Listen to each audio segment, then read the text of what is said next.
Cop Talk is brought to you by Good Greek Moving and Storage, your total relocation solution.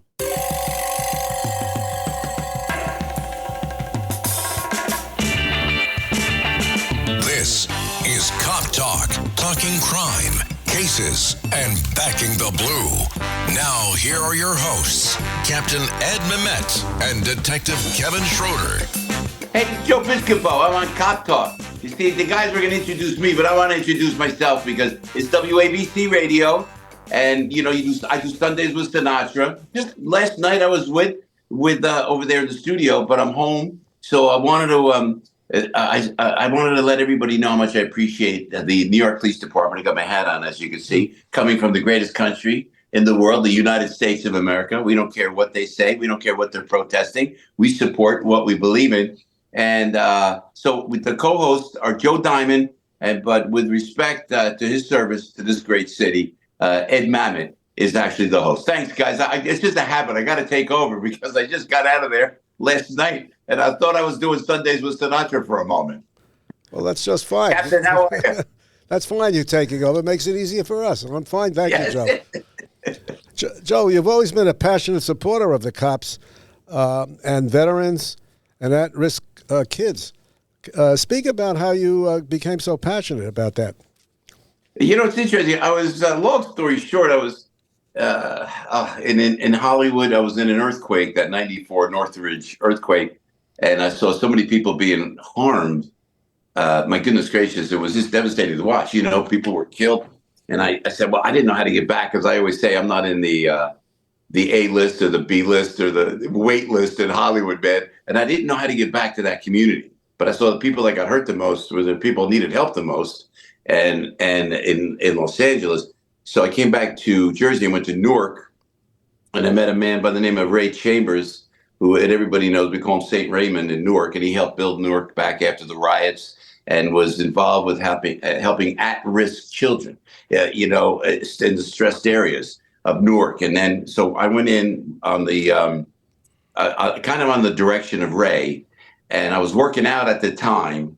And Ray said, maybe you should put a gym at Jersey Joe's Gym in Newark, New Jersey, at the Boys and Girls Club, the Broadway unit, which was right down the street where my father was brought up on Mount Prospect Avenue in Newark, right? And my mom was born there. I said, well, how do we do it? So Mr. Chambers enlightened me like he enlightened so many other people.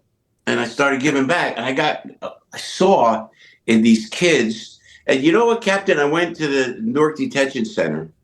The cops in Newark took me around, and they showed me the problems of the day. Newark is doing great now.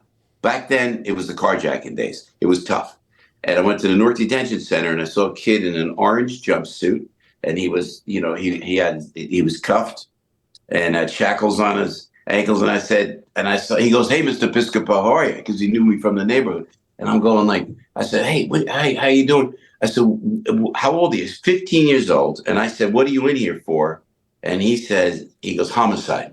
And he said homicide like I would have said, I got in a fight at school. We took some hubcap. Homicide. Hey, Captain, you dealt with it every day. I don't know how the NYPD does it, God bless. I don't know how the Newark Police Department does it every day. But I got to tell you, that turned me around, because there but for the grace of God go all of us. So I got hooked into helping these kids. I got them in the gym. I got the parents into the gym working with the kids. And there was a police department right across the street. I got the cops in the gym. And I was friends with Geraldo. Geraldo had his show then. That was like the #1 talk show. Sure. And Geraldo put me on with the kids for the Boys and Girls Club, with the Newark Police.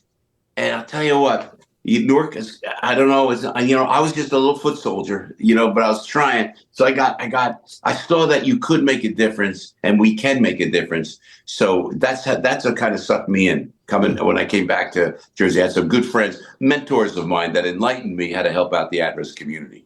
I've heard you on the radio before talk about your close relationship with the Jewish people. And I think at this time, with all the anti-Semitic acts taking place, your voice is extremely important, and you're quite passionate about it. So could you tell us how you got involved in that? Yeah, my buddies down the shore. I was brought up with all the Jewish guys down the shore, man. I talk about on the radio with we're down the shore and in Jersey, and little houses, post World War II cottages. and we were down there, the Italians down, the Irish down there. It was like the neighborhood, and this ain't fancy schmancy Jersey Shore. This is like, old school, man. Like just the little tiny cottages. And then next to me was my buddy David from Philly. And it was a whole Jewish family, relatives in the Holocaust. I'm a kid. I'm going, what's the Holocaust? And they enlightened me as a young kid about the Holocaust. I said, you have relatives? Well, where are they now? They were killed. I said, what? Tell me that again. What happened? Because they don't teach you that in school. And I go, oh, no, they were killed. I said, why would they kill? During the Second World War? Then my father was in the Second World War, so he told me the whole history of the Second World War and the horror that the Jews went through. And then my buddy, even further down, Michael, who has been on my show, just got back from Israel. Michael told me about Israel. He told me about his allegiance to Israel. He told me, I saw his older brother, Johnny. We were all surfers down the shore, I'd worked on the garbage truck. They worked at the produce stand. It was a great time, summertime, with love to my parents for giving us that opportunity. But then Michael, he would always tell me about how Israel is struggling to exist, and it started in I got the whole history, and his brother went and fought in the Israeli army, So it was, and then this, I would go over to the house, Ed. I'd go to the house, and they were kind of Orthodox, like no electricity on Saturday, right? And then if I come in with an ice cream cone, the guys you eat the hamburger, you couldn't sit between them, So I learned all of that and admired that it was a commitment and a proud commitment to a great heritage. And I learned it at a very young age. Well, now I see it's happening right now. And I talk to my buddies, and I'll tell you what, I don't want to make it political, but I ride them. I go, man, don't blame me who I vote for, because the guys you vote for caused all this. I said, come on, So it's a great, what I said on the radio this morning on AM 970, I said, it's like when the Jewish folks came into these educational institutions, built them up like Columbia. It was the Jewish community that did that. Of course. They were the best students. They came in, and they didn't say, if you don't believe in my way of life, if you're not Orthodox, if you don't believe in my religion, I'm going to kill you. If you don't believe in me, I don't want anything to do with you. We're going to come after you. They just assimilated into this great country. There's such a strong fabric into the foundation of America, the way the Italian Americans are, the way the Irish Americans are, and it's like, what are they doing at colleges? Who's doing this, So it makes they don't understand. The more they go after our Jewish brothers and sisters, the more they go after Israel, the stronger they are going to be, and they will survive forever. There will never be the destruction of Israel. They're stronger than ever right now. Yes, and excuse me. As your passion for the Jewish people is very, very important. As a Jewish person myself, I appreciate it very much, and I commend you for it. And I hope you keep up your support of the Jewish people. That's well. I have a sweet spot for Jewish girls too, from New York. Thanks for asking. And who doesn't? And your upbringing sounds very much like mine, but in reverse. Most of my friends were Italian. So true, though, man. Most of my friends in Brooklyn were Italian, and we had a token Irish guy. Yeah. And so I learned at a young age about cheese and red sauce and pasta. So we have a similar upbringing. And my father also was in the Army, World War II. The Second World War. Where was he stationed? Do you know? He only did about a year. He didn't go overseas. He got out on hardship, so he came back after a year. Interesting, yeah. Because for Pop, that's another thing too. Is like, and Joe, jump in. I'm sorry, I know you're sitting in. I don't want to be. You get me blabbing about this stuff, Captain. I could talk forever about it, like we do. And I just wanted to come on this show. That's why we brought you on. This is great. Hey, oh, thanks, man. But it's like, when Pop went into the service, and then who did we go at war with? Italy. So his parents, my father, my grandparents, came from Italy to America. Now they didn't come in with an Italian flag. They didn't come in saying, "Oh, you got to be true to Italy." My father went to fight in Italy against the Italians and the Germans for the United States of America. Think about that, how they did that. Think about they go down. Now everybody comes into the country with the flag of their own country. Go back to the freaking country. If you don't want to come in here, I think of my grandparents. They worked so hard to learn the language. The English language is very tough to learn, and they didn't get a debit card. They didn't get expenses. They didn't get a hotel room. Oh my gosh, when my grandparents went through, and then they have a son, and my son goes to fight the Second World War, and my dad's brother, Uncle Benny, worked with Enrico Fermi on the nuclear project. Really? He was a genius, literally a genius. I inherited none of it, by the way, but he was a genius. He was like a Mensa genius, and he developed the nuclear program for the United States. Kidding. With Enrico Fermi. So they gave back, but to this country, and I know the Jewish community is the same way, and everybody really that has come over pretty much is like, it's just changing nowadays. I don't know how we became the bad guys. I don't know. The melting pot is melting down. This is a problem. Yeah, it's true. It's true. Ironically, my father, although he was stationed, he didn't go overseas. One of his jobs was to interrogate the German prisoners of war that were brought here, and he interrogated them in Yiddish. Can you imagine an SS prisoner being interrogated by a Jew in Yiddish? Because Yiddish is very close to German, and you can get by. So I thought I'd tell you that. It's an anecdote. Joe has a question for you. No, actually, in terms of your support for cops, so a few years ago you did that series for law enforcement against drugs for LEAD, right? You were doing a police officer you should know. I thought that was great. We also, just the fact that you were spotlighting cops who were, making a difference in the war against drugs. Are you going to do more of those? I'd love to see. Yeah, we have a big LEAD conference in Orlando. Law enforcement against drugs, started by Nick DeMoro, former cop. Now he's like a community kind of guy where he's on the council, in his town. And this is international. This is important. And we invite everybody to go to leaddrugs.org. Leaddrugs.org. Now, Nick and if I could plug Crosstown, because what's great about WABC and AM 970 with John Katsimatidis and Margot, and Mr. Crowley, Joe, like you were talking about before we went on the air, we're all together on this. And 12 noon on Saturdays, Nick DeMoro's got a great show called Battling Drugs and Violence with the LEAD guy. So what they try to do, like what I told you about what I did in Newark, bringing the police into the Boys and Girls Club, Nick has done it. He's got the cops in the school. You go in with LEAD, and if anybody's listening that's in education, the curriculum is great because you bring the police in uniform, and they talk to the kids, and they have a nice camaraderie, and it builds a great synergy between the police and the children to stop bullying, to stop violence, to stop drug addiction, and then the kids graduate.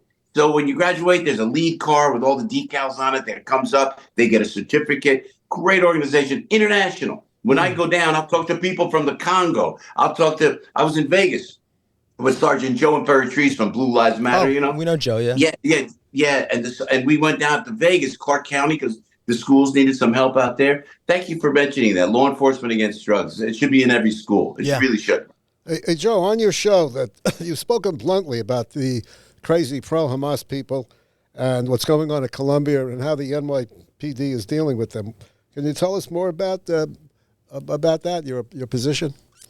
Yeah, I think it's the only way that you could turn New York around, and I think Mayor Adams knows this, is this is what you have to do, if I may, because it's not pro-Palestinian, and the kids don't understand. These are what they call, I guess, 501c4 groups. They're paid for, and in my opinion, and I think in opinion of a lot of other folks, it's a concerted effort to kind of get into the education system.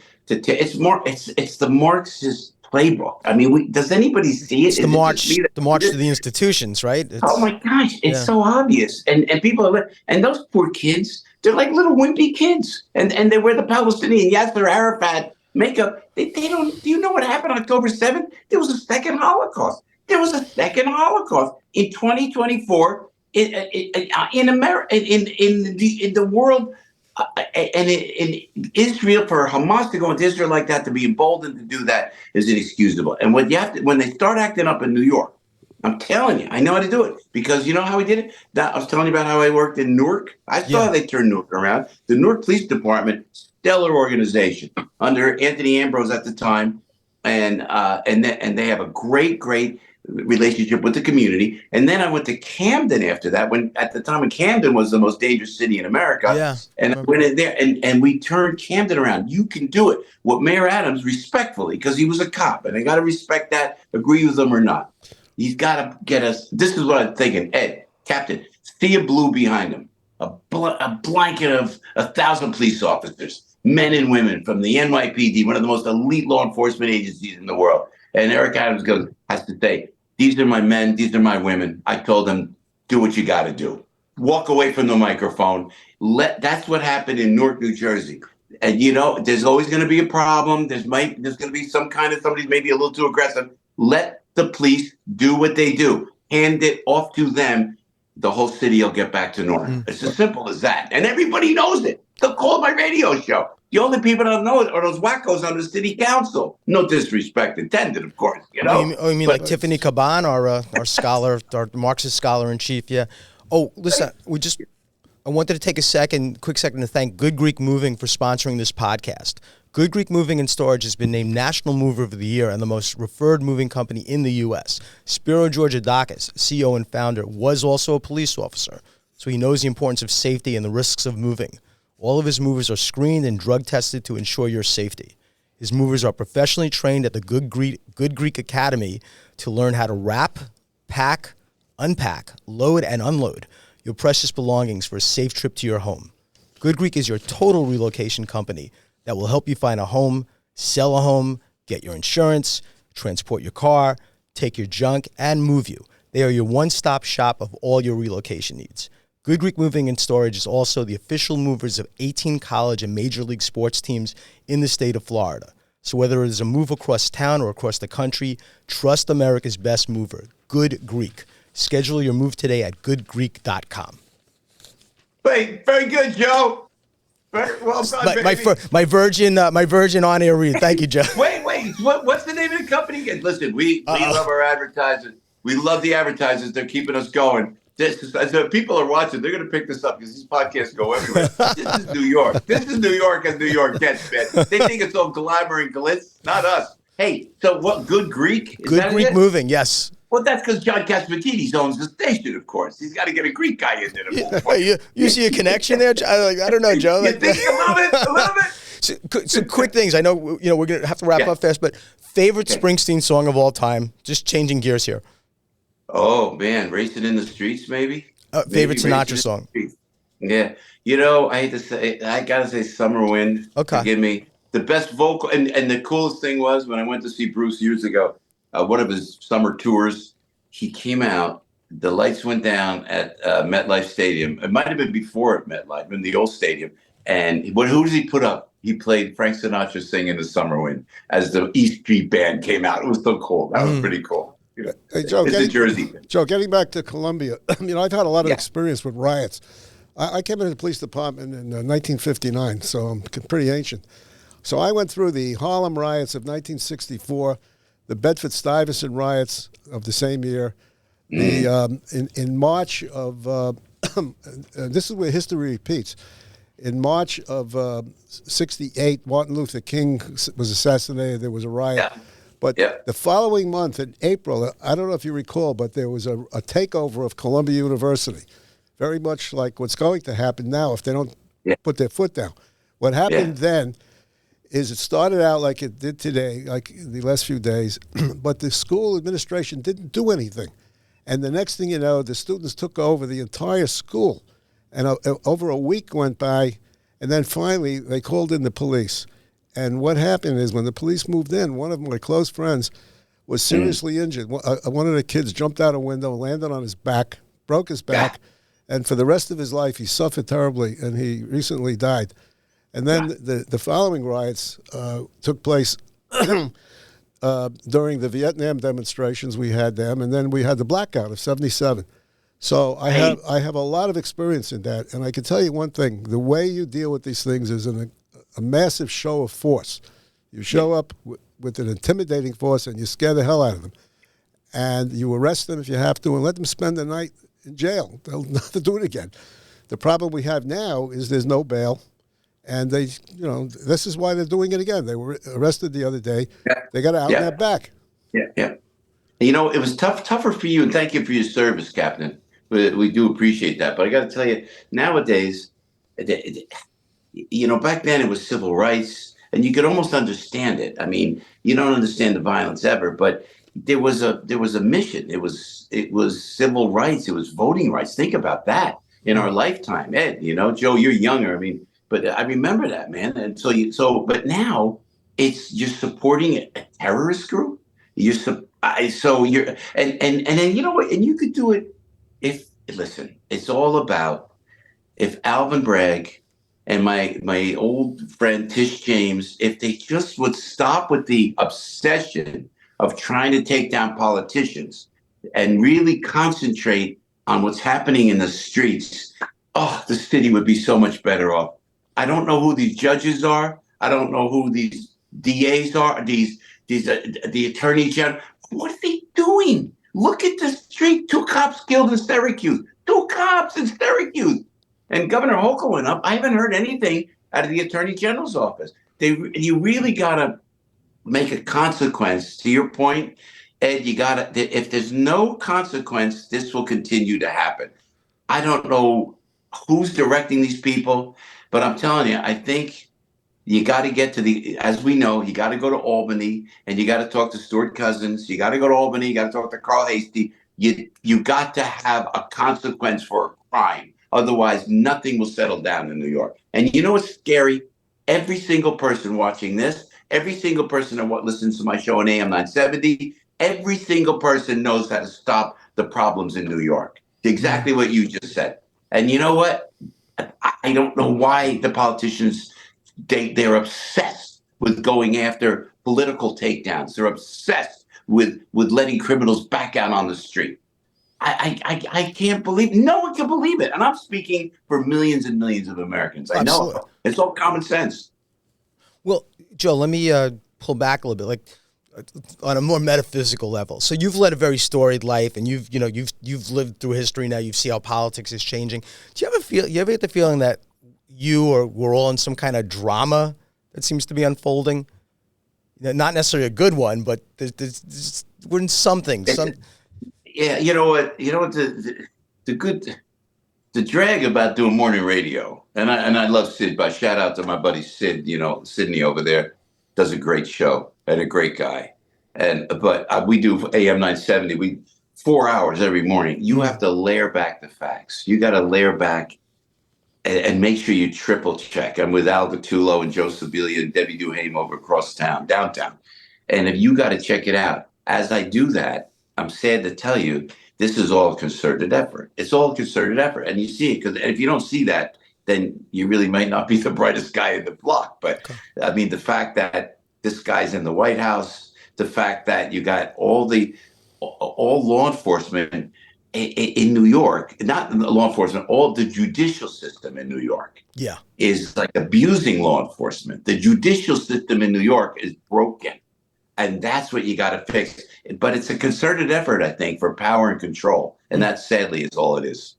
So, Joe, you mentioned Pat Brosnan the other day on one of your radio shows. I heard about. Great guy. Right. He's a retired New York detective. He was talking also about what's going on at Columbia. And I thought the conversation was very good, where he said that the police acted, I think he used the word with military precision. And that's what we need to take control of these situations. And you mentioned Adams before. Well, let me tell you something. Adams claims that he spent 22 years in the police department, which is not true. He spent 11 years in the transit police, which was a separate agency. And when it merged with the New York City Police Department, he came over as a sergeant, and he spent another year. So his total time was 22 years, but only half in the PD. And he is a great disappointment to myself and my former colleagues and the current members of the department that can't speak up, because he has not taken that leadership role that he should. He ran on the platform that he was a retired police captain. That's true that he was a retired police captain, but he certainly is not doing what he should be doing. So I don't have that much faith in him. So I just wanted to know that. Well, it's he's got Eric Adams has everything going for him. He's got the swagger. He's a great looking guy. He's amiable when you meet him. He's dressed straight. He's got the star power to turn the city around. He's got to just get rid of all that obsession in the judicial system and in most of the political power in New York. They are obsessed with taking down the other side, whoever that is. It ain't just Donald Trump. It's anybody who's the other side. And he's got it in the palm of his hand to change the city. And if he did that, this guy could run for president. But I don't know what they're afraid of. I don't know what they're afraid of each other. I know a lot of these people. And I'll tell you frankly, while we're talking locally on WABC, I get my conservative friends mad on the radio, but Tish James is great. She is so fun to be with. She's really a great gal. I don't know what happens when they get into power. They forget what to do. It's like, stop with the politics. Just bring law and order back to New York. You can do it. How long would it take? Maybe 1, 2, 3 months tops for you guys to turn it around. And not in a mean way, not in a tough way. You just change the laws. Hochul fires Alvin Bragg. You just clean it all up. It's so easy, guys. And it hurts because we all love New York. Sure. We all love New York, man. And we know how to change it, but no one's listening on the city council except for Joe Borelli and a few others, and it's disappointing because it's a beautiful city. And you think it's too late, Captain? I hope it's not too late, my friend. I think it is. Adams does not show the backbone that he's supposed to show. That's what's disappointing. He does not show leadership. The people in the department have no faith in him. And I don't think he's the right person for the job. I agree with you. He looks good. He has charisma. I've met him. But he does not have the experience. When he was in transit, he was working on computers. He never was really a street cop.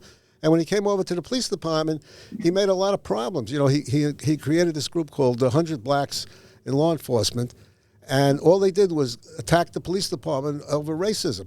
So he made a lot of enemies in the department. So I don't really have that much faith in him. But one of the things, Joe, I'm trying to take the positive line here. I'm trying to be a good politician here. I don't think good I'm cop. winning. Good cop, bad cop. Now, New Jersey wanted you to run for governor a few years back. Would you do that would you run for governor if you were asked? In New York. New York. Well, if I lived in New York, I'll tell you, no disrespect to Governor Hochul, but boy, we need Lee Zeldin now. Lee is a good guy. He would have been the guy.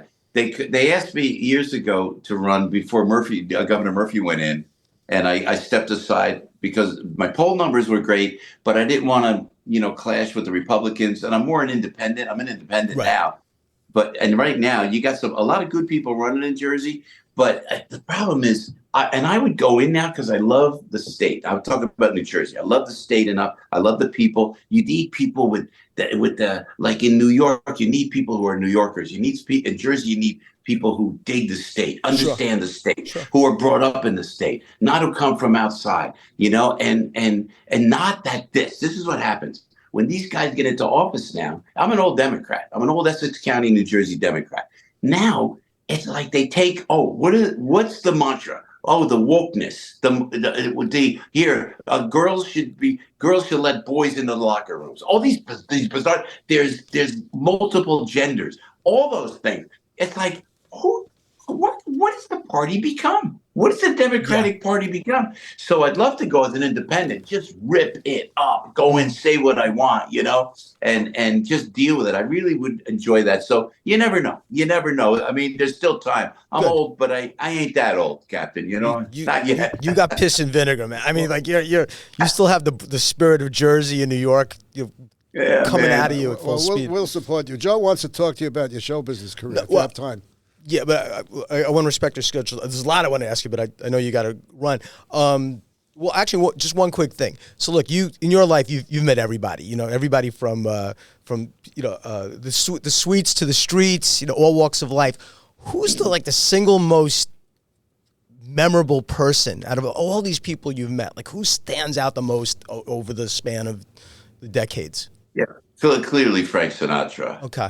And again, I've been honored to work with the best. You started with Eddie Murphy on Saturday Night Live. Eddie Murphy's a comic genius, great guy, hysterically. You think Eddie's funny on film? One-on-one with him, he will make you laugh. I had the best time with Eddie on Saturday Night Live, and to this day, to me, funnier than anybody. Eddie is the king of comedy. Is Eddie Murphy? But it was Frank Sinatra because his demeanor and the fact that he was an Italian from North Jersey, the fact that he was the same age as my dad. They were from, both from Italy. Their parents came from Italy. And it was when I could see an Italian American like Frank Sinatra go through the struggle in Hoboken, through the racism. People forget about the racism toward Italian Americans. It was there. And so Frank Sinatra, then when I got to meet him, he was just great. He was great. And the joke goes, and it's true, he made me feel so comfortable, When somebody introduced me, he said, Joe Piscopo, Frank Sinatra. He goes, "Hey, Joe, baby, how are you?" Like that, And I said, "Hey, can I call you Frank?" He went, "No." Like that. It was great. Just he busted my chops from day one, Great guy, though. I mean, just a great guy. And that's why when we do, I'm grateful to Margot and John for allowing us to do Sundays with Sinatra, because it's not just a disc jockey show. It's not just a music show. It's a 2-hour documentary every week about the greatest of times through the music of the greatest entertainer of all time. Hey, it's the Good Greek Spiro, and I have some exciting news. Good Greek has been awarded National Mover of the Year. You've trusted the Good Greek for decades with your family's moving and storage needs. Now Good Greek is proud to be the nation's top mover. So when it's time for you to move across town or across the country, trust America's best mover, Good Greek. Go to goodgreek.com for Good Greek, the National Mover of the Year. Good Greek Moving and Storage, your superhero movers. This National Foster Care Month, Marine Toys for Tots is providing hope to children who need it most. Staff Sergeant James Caldwell, who grew up in foster care himself, shares that while handing out gifts at a Toys for Tots distribution event, a little girl looked up at him, reached into her bag, pulled out a stuffed animal and said, "Someone needs to make sure you get a toy too." That simple gesture embodies the heart of Marine Toys for Tots, ensuring every child, including those in foster care, experiences the kindness that can transform their future. Visit toysfortots.org today. So, speaking of Sinatra, my son asked if you could sing a few lines of your Sinatra impersonation. Yeah. Well, the thing the way Mr. S did it, he was able to hold a note so long. And I played the song last night, Old Man River, where he would, I don't know how he did it, man. He would go, "Tote that barge, lift that bell, you get a little drunk and you land in jail." Very nice. Hey, on this note, Ebony and Ivory. I guess weary. He was like amazing. And I remember watching that, studying Saturday Night Live, because I had to go do the Frank Sinatra impression. And I said, "Oh my gosh, how can I do this?" So it's with great respect. We always tip the hat to Mr. Francis Albert Sinatra, When you did Ebony and Ivory, when you did Frank with Stevie Wonder, did you write that skit? I have to say, it's one of the funniest things I've ever seen in my life, and I could watch that thing again. Yeah, I know. Eddie and I came up with the concept of Ebony and Ivory. Oh my God. And then, but Barry Blaustein, Dave Sheffield cleaned it up, but it was still harsh, Joe. It was harsh when it first went out. And then I was upset because my main thrust doing the Frank Sinatra impression was not to offend Frank Sinatra, out of respect for him and respect for my father. So I didn't like the sketch at first. So we softened it up. I mean, that was pretty hard, though. You are black and I am white. You are blind as a bat. No. Oh my God. You could do it now, man. You could do it now. I know. Shh. We'll edit this out. This is very politically incorrect. So true. Great stuff, man. All right, Joe. We know that you're pressed for time, so we want to thank you very much. Thank you so much for your. You know what, Joe? Thank you, Captain. Thank you. Thanks again for your service. So when is this going to air, guys? Do we know? Probably in about a week or so. Yeah. It will, because I'm gonna support Blue Lives Matter. Okay, with Joe. With Joe and Pertry, and Chaz Palminteri and Gianna for their foundation. This will be after the fact, but check out Blue Lives Matter. We'll be at Don Roberto's on Staten Island on Wednesday night just to show support. Oh, okay. For the police stuff. And I and I love the high tech production you guys are doing here. We appreciate that very much. well, Joe will let you know when it's ready to air. All right, boys. Captain, thank you. Joe, great job, buddy. Thank you, Joe. I think you should fire Kevin. I think you got the job, buddy. Thank you, boys. Thank you very much, Joe. Thanks, Joe. Thanks, Stay safe out there. WABC Sundays with Sinatra, 6 to 8 Eastern. Thanks, guys. Thanks, Joe. Thanks, Captain. God bless. Okay. God bless. I want to thank everyone for tuning in to Cop Talk, and I want to take this opportunity to bless the United States and all police officers around the world who will sacrifice their time and put their lives on the line on a daily basis. And at this time, I'd like to thank everyone for listening. And if you like what you hear, please subscribe. You could also follow us on Twitter at Cop Talk WABC. That's at Cop Talk WABC. Until next time, be safe out there. God bless law enforcement throughout the world, and God bless America.